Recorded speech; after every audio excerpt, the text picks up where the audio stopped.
नमस्कार दोस्तों, आपके अपने YouTube channel Hansraj Saran GK में स्वागत है, अभिनंदन है। जैसा कि दोस्तों थंबनेल में देख पा रहे होंगे कि अपन बीकानेर के राठौड़ वंश की कुल देवी करणी माता के बारे में अध्ययन करने जा रहे हैं। देशनौ की करणी माता। जिस किसी को भी वीडियो यदि अच्छा लगे लाइक शेयर व चैनल को सब्सक्राइब करना। करणी माता जिसे कहते हैं बीकानेर के राठौड़ वंश की कुल देवी। बीकानेर के राठौड़ वंश की तो कुल देवी है। चारणों की भी इन्हें कुल देवी कहते हैं। चारणों की क्या कहते हैं जी? कुल देवी। राठौड़ वंश की कुल देवी है बीकानेर, ओनली बीकानेर। जोधपुर वाली का नाम आएगा, नागनेची माता होगी। उसके बाद में यदि बात करें तो करणी माता दो रियासतों की कुल देवी है, यानी एक तो है बीकानेर रियासत की देवी, तो दूसरी किस रियासत की देवी है तो बता सकते हैं अलवर रियासत की देवी।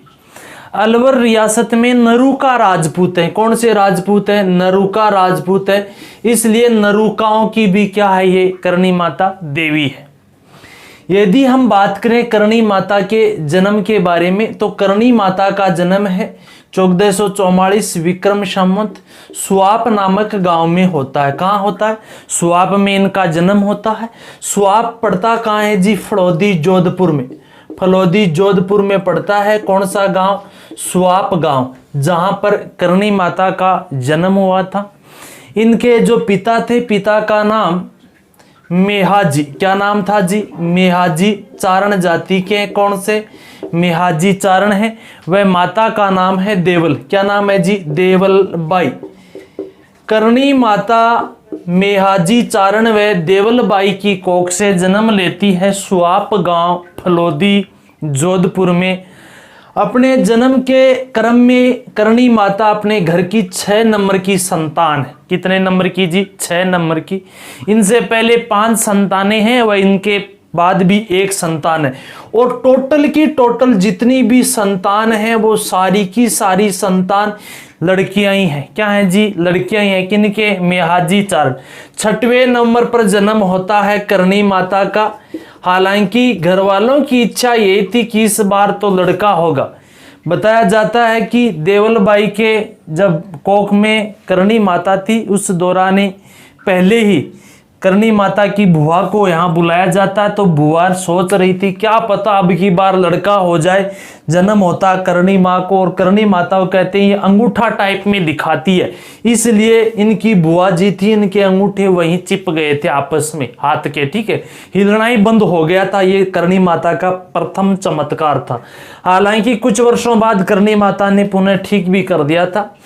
7 पुत्रियों का जन्म होता है। 6 नंबर की पुत्री करणी माता थी और सारी की सारी ये कुल देवियां बनती हैं, जिनमें से जो एक तो थी यहाँ पर जो बीजासन माता। कौन सी माता थी जी? बीजासन माता थी। बीजासन माता जिनका मंदिर इंद्रगढ़ में है। एक जमुआई माता जो काछवाओं वाली है, जमुआई माता है, ये भी करणी माता की बहन बताई जाती है। एक लालबाई जिसका डूंगरगढ़ में मंदिर है भैया, लालबाई है। उसके बाद में एक चौथ माता है जो चौथ का बरबाड़ा, वो भी करणी माता की बहन बताई जाती है। कैला देवी व अंजना माता, वो भी 5वें नंबर की थी, इनकी बहन बताई जाती है। 6वें नंबर की स्वयं करणी माता। 7वें नंबर की गुलाब बाई है। कौन सी बाई? Gulab by. और जिस गुलाब बाई का मंदिर है वो अजमेर में है। कहाँ है जी? अजमेर में गुलाब बाई का मंदिर है। अजमेर के निकट है केकड़ी, केकड़ी के पास, केकड़ी क्षेत्र में अजमेर के निकट गुलाब बाई का मंदिर है। ध्यान रहे ये गुलाब बाई सिसोदिया। कौन से सिसोदिया? परंतु ध्यान रहे सक्तावत सिसोदियों की इष्ट देवी है। कौन से सिसोदियों की? सक्तावत सिसोदियों की इष्ट देवी है। अब भाई ये पंगा हो गया, ये सक्तावत सिसोदिया कौन है? महाराणा प्रताप का भाई था शक्ति सिंह, और शक्ति सिंह के वंशज सक्तावत सिसोदिया कहलाए। और उन्हीं सक्तावत सिसोदियों की जो इष्ट देवी है कौन है? गुलाब बाई। ये हो गई बात करणी माता के जन्म के बारे में। ये वंश कौन कौन से वंशों की देवी है? मेन बीजासन माता प्रथम, इनकी सबसे बड़ी बहन थी, सबसे छोटी गुलाब, और स्वयं कितने नंबर की है? 6 नंबर। इन्हें कहा जाता है डाडी वाली डोकरी, डाडी वाली डोकरी। इन्हें कहा जाता है काबा वाली देवी। कौन सी देवी? काबा वाली देवी। इन्हें कहा जाता है चूहों वाली देवी। कौन सी देवी? चूहों वाली देवी। इन्हें कहा जाता है धाबड़ वाली देवी। कौन सी जी? धाबड़ वाली देवी। इसे कहा जाता है मेहजी, मेहरी, मेहरी, मेहरी देवी, मेहरी देवी। इन्हें कहा जाता है लोई वाली देवी, लोई वाली, या इसी लोई वाली का लोवड़ी नाम आ जाएगा जी, लोवड़ी वाली देवी। इन्हें ही कहा जाता है। डाडी वाली डोकरी, आप जानते हो कि इनके जो डाडी वगैरह थी, क्योंकि करणी माता 151 वर्ष तक जिंदा रहे थे, इनके डाडी भी आ जाती। काबा वाली देवी, क्योंकि जो चूहे हैं करणी माता के मंदिर में उन्हें काबा कहा जाता है। चूहे हैं तो चूहों वाली देवी होगी। धाबड़ वाली देवी, धाबड़ में पहनावे के अनुसार जो ये अपने नीचे कपड़ा पहनते थे, जो प्राचीन महिलाएं, जो मोटा जो ऊन का कपड़ा होता था, जिसे ऊन के घाघरे को धाबड़िया कहा जाता था, इसे धाबड़ वाली देवी कहा जाता है। मेहरी देवी यानी मेहाजी की पुत्री होने के कारण इन्हें मेहरी देवी कहा है। लोइया लोवड़िया वाली देवी, लोई या लोवड़िया, आपने देखी होगी करणी माता की मूर्ति, उस पे एक लोई है, लोई पहन रखी। लोई क्या है जी? उनकी काली ऊन का बना हुआ जो कपड़ा, एक ओढ़ने का वस्त्र हो सकता है, जिसे क्या कहते हैं? लोवड़ी या लोई कहते हैं। तो लोवड़ी वाली देवी, तो काली ऊन से बनी हुई जो ऊन का वस्त्र है करणी माता ओढ़े रखती है, इसीलिए लोवड़ी वाली देवी भी कहा जाता है। बीकानेर के राठौड़ों की कुल देवी है, चारणों की कुल देवी है। करणी माता का प्रतीक चिन्ह क्या है? तो करणी माता का जो प्रतीक है वो सफेद चील है। कौन है जी? सफेद चील करणी माता का प्रतीक है।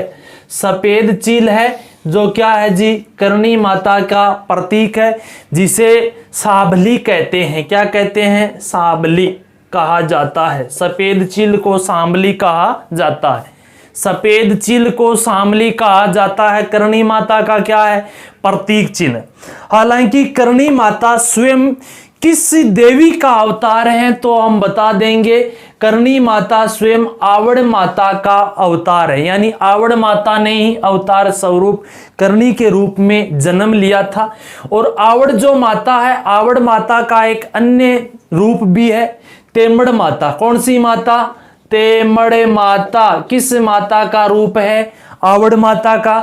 करणी माता किस माता का अवतार है? आवड़ माता का। तो देखना भैया, आवड़ माता भी है जो करणी माता का, यानी आवड़ माता का रूप करणी है, आवड़ का माता तेमड़ है। करणी माता की इष्ट देवी या आराध्य देवी तामड़ माता यानी तेमड़ माता। करणी माता किस देवी की पूजा करती थी तो बता सकते हैं, तेमड़ माता की पूजा करती थी। उसके बाद देखो अब तक क्या क्या हुआ अपने, एक तो करणी माता बीकानेर राठौड़ चारणों की और बीकानेर वेलवर रियासत की, यानी यहाँ पर कौन से नरुका राजपूत है। स्वाब फड़ौदी जोधपुर में जन्म मेहाजी व देवलबाई के घर, ठीक है। 6 नंबर की संतान है, टोटल 7 पुत्रियां हुई थी। डाडी वाली डोकरी, इन्हें काबा वाली देवी, चोहों वाली देवी, धाबड़ वाली देवी, मेहरी देवी, लोई वाली या लोवड़ी वाली देवी कहा जाता है। गुलाब बाई सबसे छोटी पुत्री है, सबसे छोटी बहन है इनकी। अजमेर के पास केकड़ी अजमेर में मंदिर है। ये सक्तावत सिसोदियों की क्या है जी? आराध्य देवी। सक्तावत जो महाराणा प्रताप का भाई शक्ति सिंह था उसके वंशज सक्तावत कहलाते हैं। करणी माता का प्रतीक चिन्ह सफेद चील है। क्या जी? सफेद चील, जिसे सांबली कहा जाता है। करणी माता स्वयं आवड़ माता का ही अवतार है। आवड़ माता ने अवतार लिया करणी के रूप में। आवड़ माता का अन्य रूप है तेमड़ माता। इसलिए करणी माता की ने किस देवी की आराधना की थी तो करणी माता ने तेमड़ माता की आराधना की, और करणी माता आवड़ माता का क्या है जी? अवतार है। हो गई बात है, प्रारंभिक बातें हो चुकी हैं कंप्लीट। अब यदि हम बात करें आगे, उपनाम भी हो गए, इनके जो विवाह वगैरह की बात करते हैं कुछ एक कि कहाँ इनका जो विवाह होता है। अब देखो, रियासतों की बात हो गई थी। उसके बाद करणी माता का विवाह होता है, यानी करणी माता का जो ससुराल था, ससुराल साठी गांव, कौन सा गांव थी? साठी गांव था। साठी गांव इनका क्या है? ससुराल। कहाँ पड़ता है? बीकानेर में। साठी, साठी का भी मिल जाएगा। साठी का गांव है बीकानेर में, जो करणी माता का क्या था? ससुराल था। यहाँ पर देपाजी इनके पति का नाम था, वो था देपाजी बिट्टू। क्या नाम था? देपाजी बिट्टू करणी माता के पति थे। क्या नाम होता है? देपाजी बिट्टू। परंतु करणी माता व देपाजी बिट्टू के बीच विवाह संबंध कुछ समय तक ही रहते हैं। करणी माता एक अलग जो चमत्कार वाली देवी थी, इसलिए करणी माता ने अपने पति देपाजी बिट्टू का विवाह अपनी छोटी बहन किसके साथ? गुलाब बाई के साथ करवा दिया था। किसके साथ करवा दिया था? गुलाब बाई के साथ करवा दिया था। और देपाजी बिट्टू व गुलाब बाई के ही जो वंशज है वो देपालकर चारण कहलाते हैं। कौन से चारण कहलाए थे?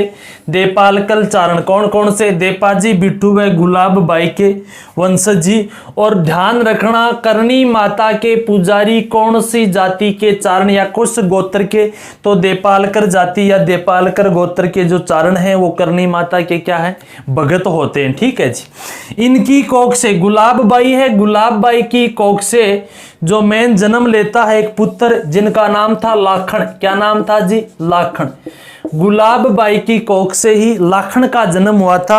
और इसी लाखन को अपनी रिद्धि बाई, क्या नाम था? रिद्धि बाई। रिद्धि बाई कौन है जी? करणी माता का बचपन का नाम। इसी लाखन को रिद्धि बाई ने गोद लिया था। ध्यान रहे, देखो, रिद्धि बाई या करणी माता का विवाह, रिद्धि बाई व करणी माता का विवाह साठिका में होता है। देपाजी बिट्टू इनके पति थे, परंतु करणी माता ने अपना विवाह है कुछ समय रखती है, क्योंकि ये जो अलग एक चमत्कारिक महिला थी या कह सकते हैं चमत्कारिक देवी थी, इसलिए करणी माता या रिद्धि बाई ने अपने पति देपाजी बिट्टू का विवाह अपनी छोटी बहन के साथ करवा दिया था, जिसका नाम गुलाब बाई है। देपाजी बिट्टू व गुलाब बाई की संतानें या वंशज आगे जो चले थे वो देपालकर चारण कहलाए थे। ठीक है। अब ध्यान रखना, यहाँ जो गुलाब बाई है, गुलाब बाई ने लाखन को जन्म दिया था और इसी लाखन को करणी माता ले लेती है या रिद्धि बाई ले ले जी गोद। रिद्धि बाई कौन है? करणी माता के बचपन का नाम है रिद्धि बाई, और इन्होंने गोद ले लिया था किसको? लाखन को। हालांकि लाखन कहते हैं एक समय जाता है कोलायत झील में स्नान करने के लिए। किस झील में? कोलायत झील में स्नान करने के लिए लाखन गया था, और लाखन कोलायत झील में डूबकर मर जाता है, कह सकते हैं इनकी मृत्यु हो जाती है। किनकी? लाखन जी की। अब देखो, मरे हुए लाखन को रिद्धि बाई या जो करणी माता ने पुनः जीवित कर लिया था, और ये बात सेट नहीं हुई यमराज के। यमराज ने कहा मेरे कानून के विरुद्ध किया आपने। करणी माता ने कहा भैया मेरा कानून, तेरा कौन सा कानून है? बोले हमारे यमलोक का कानून होता है जो एक बार समाप्त हो जाता है पुनः जीवित नहीं होता। करणी माता ने कहा लाखन जी देन हमारी है, हम लाखन जी, मैं लाखन जी को जिंदा क्यों नहीं कर सकती? तब यमराज ने कहा था आज के बाद कोई भी देपालकर जो ये चारण है वो मरने वाला मेरे यमलोक या यमलोक में नहीं आएगा।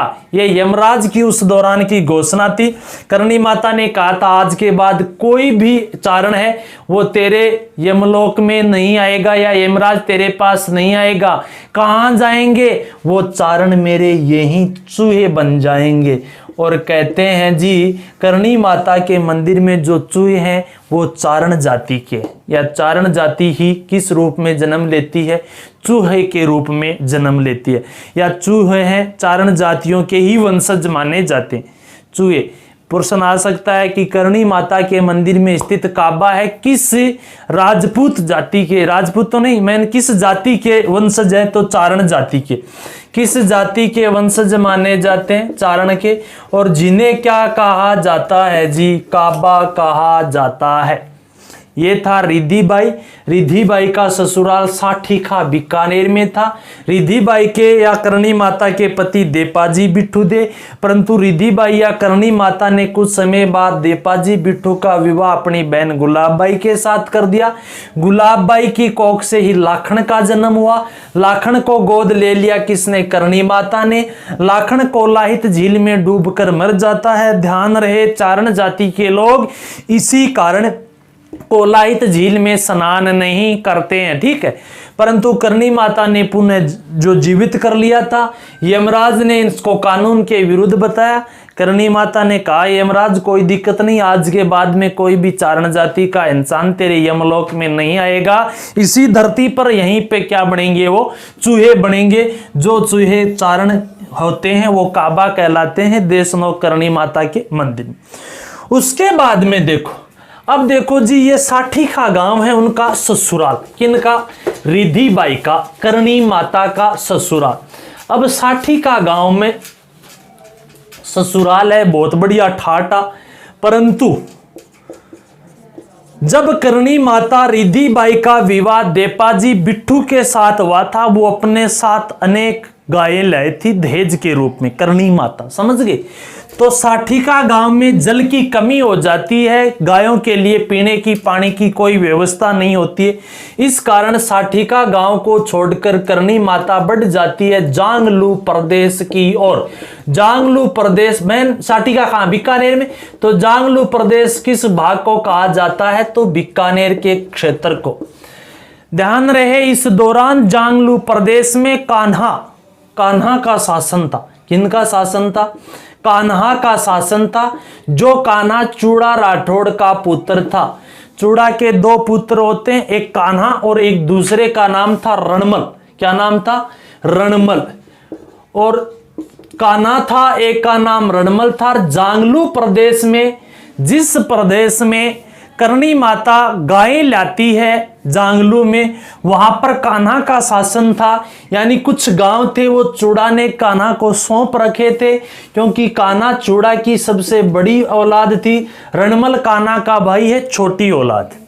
कान्हा ने जांगलू प्रदेश में चरती हुई गायों के साथ या करणी मां के ग्वालों के साथ अत्याचार किया था। इसी कारण कान्हा का वध कर दिया था। किसका वध कर दिया? करणी माता ने कान्हा का वध कर दिया था। कहते हैं रणमल ने गायों के सहायता के लिए या उनको पानी की व्यवस्था के लिए काफी सहायता की थी, इसीलिए आशीर्वाद दिया था करणी माता ने कि जिस क्षेत्र पर ये गायें चर रही हैं उसी क्षेत्र का तू शासक बनेगा। रणमल ने कहा, मेरा बड़ा भाई तो कान्हा है। बोले, मैंने कह दिया ना, इसीलिए बाद में कान्हा की तो कर दी जाती है, वध कर दिया जाता है। यानी कान्हा की हत्या किसने की थी? करणी माता ने की थी। रणमल को आशीर्वाद देती है, ठीक। रणमल का ही पुत्र होता आगे जोधा। कौन होता है जी? जोधा। और जोधा ने जब मेहरानगढ़ दुर्ग की नींव रखी थी, परंतु मेहरानगढ़ दुर्ग किस पहाड़ी पर भैया? चिड़िया टूक पहाड़ी पर। मेहरानगढ़ दुर्ग की जो नींव जोधा के समय रखी जाती है, निर्माणकर्ता जोधा है, परंतु नींव रखने वाली रिद्धिबाई या करणी माता है। जोधा के ही पुत्र होते हैं बाद में बिक्का। कौन होते हैं जी? बिक्का होते हैं ना, जोधा के पुत्र बिक्का। और बिक्का ने करणी माता के आशीर्वाद से ही बीकानेर राज्य की स्थापना अक्षय तृतीया के दिन बिक्काजी की टेकड़ी के रूप में एक छोटे से दुर्ग बनवाया था। दो दुर्ग हो गए, जोधपुर का मेहरानगढ़ दुर्ग जिसकी नींव कौन रखती है? करणी माता। जोधा के बाद बिक्का था, बिक्का बीकानेर में शासन करता ना, तो बिक्का ने बिक्काजी की टेकड़ी दुर्ग का निर्माण करवाया था। करणी माता के आशीर्वाद स्वरूप बीकानेर राज्य की स्थापना की जाती अक्षय तृतीया के दिन। कान्हा, इसकी हत्या कौन करती है? ये करणी माता कर देती है। और रणमल को आशीर्वाद किसने दिया था? तो बता सकते हैं करणी माता ने ही रणमल को आशीर्वाद दिया था। तो ये संबंध स्थापित हो गए किससे? एक तरह से शासकों से हो गए। तो शासकों में कौन? कान्हा जिसका वध किया, रणमल जिसको आशीर्वाद, जोधा के दुर्ग की नींव, और बिक्का के बिक्काजी की टेकड़ी। भैया कई कहते हैं जूनागढ़ दुर्ग की नींव, जूनागढ़ दुर्ग की नहीं। हालांकि जहां जूनागढ़ बना है वहां प्राचीन दुर्ग था जिसे बिक्काजी की टेकड़ी कहते थे। बीकानेर राज्य की स्थापना की थी, उस दुर्ग की नींव करणी माता ने, या बीकानेर राज्य की स्थापना किसने कह सकते हैं, करणी माता ने रखी थी, ये अपन बता सकते। क्या हो गया, प्रारंभिक मेन जो परिचय हो गया इनका, इनके उपनाम हो गए, किस वंश की है ये हो गया, विवाह हो गया, उनके बाद गुलाबबाई हो गई, देपाजी बिट्ठू हो गए, इनका जो लाखन पुत्र हो गया, लाखन पुत्र जहां इनका देहांत हो जाता है वो चूहे थे, वो सारी चर्चा हो गई। उसके बाद ये शासक वर्ग हो गया। अब देखो जो अपना था वो कान्हा का भाई कौन, रणमल। रणमल ने ही जांगल प्रदेश में, कौन से प्रदेश में, रणमल ने जांगल प्रदेश में ओरण प्रदान किया था। रणमल ने जांगल प्रदेश में ओरण प्रदान किया था, किसको, करणी माता को। ओरण किसे कहते हैं, वो क्षेत्र जो देवताओं के नाम घोषित कर दिया जाता है। बात नंबर 1, वो क्षेत्र जहां पर पेड़ पौधे नहीं काटे जाते हैं, पर्यावरण संरक्षण के लिए इंपॉर्टेंट यानी महत्वपूर्ण क्षेत्र होता है, जिसे कहते हैं ओरण। क्या कहते हैं जी, ओरण। और ओरण प्रदान किसको किया था, करणी माता को। अब देखो करणी माता इसी जांगल प्रदेश या जांगलू प्रदेश में एक तो जो अपनी ढाणी बनाती है, मैन जब ढाणी बनाई गाय रखती थी तो बिलौना जरूर करेगी, और बिनौना करने के लिए एक जो खांडा रोपा जाता है पहले, जो इसे कहते हैं नेहड़ी। क्या कहते हैं जी, नेहड़ी। नेहड़ी कहते हैं। एक जेरना हुए जी, सीखड़ा हुए, नेत्रा, नेहड़ी, बिलौनी, है ना, ये है नेहड़ी। और ये कहते हैं सूखी खेजड़ी की लकड़ी की नेहड़ी रोपी थी, परंतु करणी माता जब यहाँ बिलौना करती उस दौरान ये एक हरा वृक्ष हो जाता है, खेजड़ी का रूप ले लेता है। कौन सी, नेहड़ी। ठीक है जी, कौन सी, जो नेहड़ी। इसीलिए बीकानेर के देशनोक में 2 मंदिर हैं, एक नेहड़ा मंदिर, नेहड़ा मंदिर कहते हैं इसे, नेहड़ी या नेहड़ा मंदिर। एक जो अपना मेल मुख्य मंदिर है करणी माता का, जिसे कहते हैं मठ। मठ, मड, मड या मठ के, कई जगह मठ मिल जाएगा, कई मड मिल जाओ। ठीक है जी, मठ या मड कहते हैं। नेहड़ा मंदिर है कौन सा, जहां प्रारंभ में करणी माता ने जो बिलौना करने के लिए एक लकड़ी या खांडा रोपा था सूखा, जो हरा भरा हो जाता है, फिर खेजड़ी का रूप लेता है, जही नेहड़ी कहते हैं। वही मंदिर फिर बनाया गया जिसे नेहड़ा मंदिर कहा जाता है। और इसी के आसपास जो कस्बा बसा था, इस कस्बे को क्या कहा जाता है, देशनोक कहा जाता है। क्या कहा जाता है जी, देशनोक। यानी देशनोक की स्थापना स्वयं करणी माता ने की थी। किसने की थी जी, देशनोक की स्थापना है वो स्वयं करणी माता करती है। उसके बाद में यदि साथ ही देख ले, करणी माता है वो समाधि ले लेती है। करणी माता का मुख्य मंदिर तो कहाँ है, देशनोक में है, परंतु करणी माता जो समाधि लेती है वो है धनेऊ तलाई। धनेरू तलाई। मेन देखो क्या होता है कि जैसलमेर व बीकानेर राज्य के बीच सीमा विवाद होता है। इस सीमा विवाद को समाप्त करणी माता करती है। करणी माता कहती है कि जिस स्थान पर मैं समाधि ले लूं, उससे जो इधर का आगे का क्षेत्र होगा ऊपर का, तो वो तो होगा किसका, बीकानेर का, और नीचे वाला क्षेत्र होगा वो किसका होगा, जैसलमेर का। इसलिए धनेऊ तलाई में समाधि लेती है करणी माता। और यही जो धनेऊ तलाई है बीकानेर व जैसलमेर की सीमा पर स्थित है, या कह सकते हैं बीकानेर जैसलमेर की सीमा के बीच में स्थित है। कौन सा, धनेरू तलाई। कौन सा जी, धनेरू तलाई, जहां पर करणी माता ने समाधि ली थी।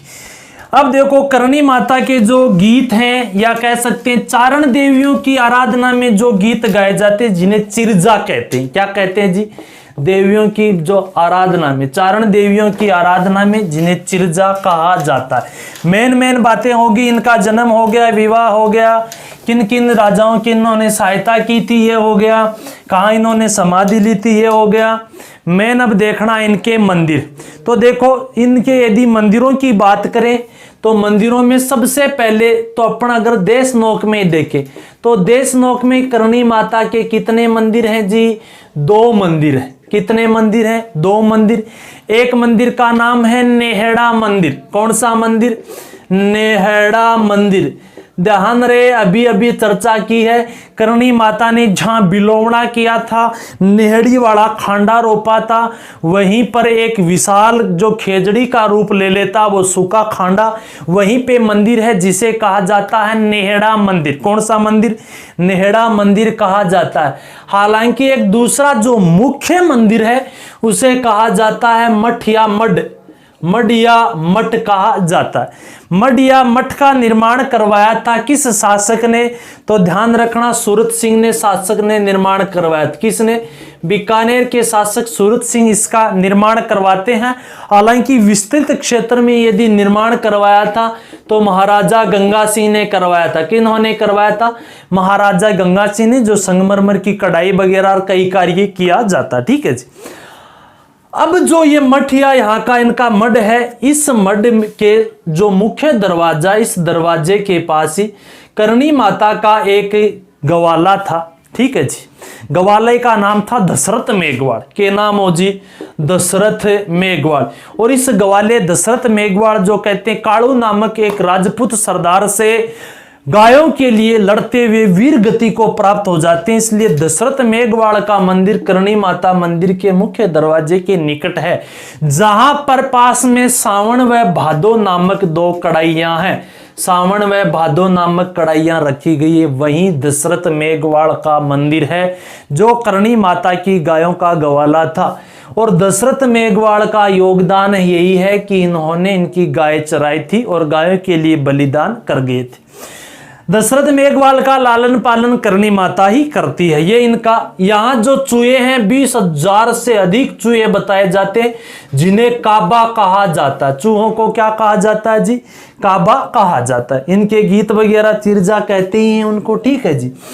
उसके बाद में यदि और अन्य मंदिर की बात करें तो अपने चूरू में एक छोटड़िया गांव पड़ता है। चूरू जिले में छोटड़िया गांव है, वहां पर जो करणी माता का मंदिर है। चूरू जिले के छोटड़िया गांव में भी करणी माता का मंदिर है। उसके बाद में यदि शेखावाटी क्षेत्र में देखें तो मेन है करणी का कोट। करणी का कोट किसे कहते हैं? यानी शेखावाटी का वो दुर्ग जिसे करणी माता के मंदिर के रूप में परिवर्तित कर दिया गया था, उसे ही करणी का कोट कहते हैं। या प्रश्न आ सकता है किस मंदिर को करणी का कोट कहते हैं या करणी का कोट कहाँ स्थित है? तो ये शेखावाटी के दाता रामगढ़ में, दाता रामगढ़।